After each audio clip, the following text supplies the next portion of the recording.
When I started my business in 1995, it was very difficult. I had an idea. I invited 24 of my friends in my apartment because that year I went to Seattle, my first trip to the USA. I never touched computer in my life before because computer was so expensive to me and so complicated. After 2 hours of explaining what I'm gonna do internet, and 23 of them say, forget it.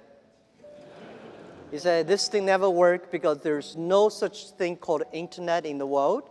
You know nothing about a computer, so why you want to do this?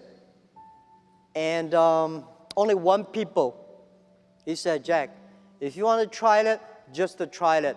But if there's something wrong, just come back.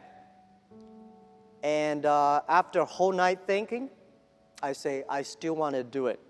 Because most of the people, they have a fancy ideas in the evening, but in the day, when they wake up in the evening or in the morning, they go back to do the same job.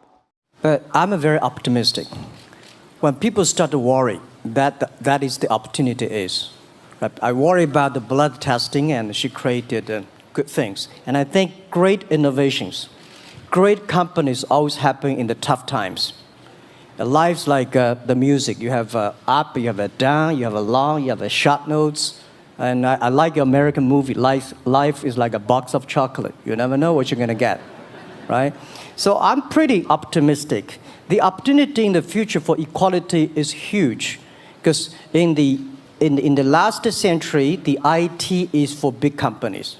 The globalization is for big companies.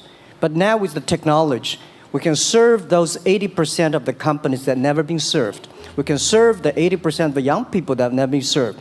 Technology for internet is so cheap, so easy to use. One of the reasons why we grow in China e-commerce so fast, much faster than the USA, because our infrastructure of commerce in China was too bad. When it is too bad, something happens and goes.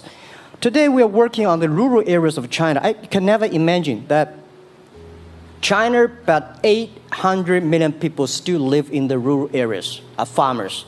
And there are about close to 200 million people. Their income is less than $1 per day.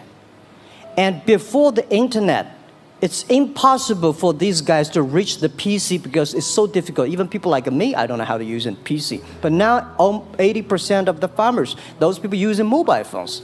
When I have the mobile phones, the internet, the data, things change a lot. So I'm excited about the future. People always worry. I love the young kids sitting there and talking about the dream, the hopes, because if they have the hope, we have the hope. If somebody say, I give you $1 million US, and I give you trust, which one I would choose? I choose those people who give me the trust, because it's the trust that make us be united.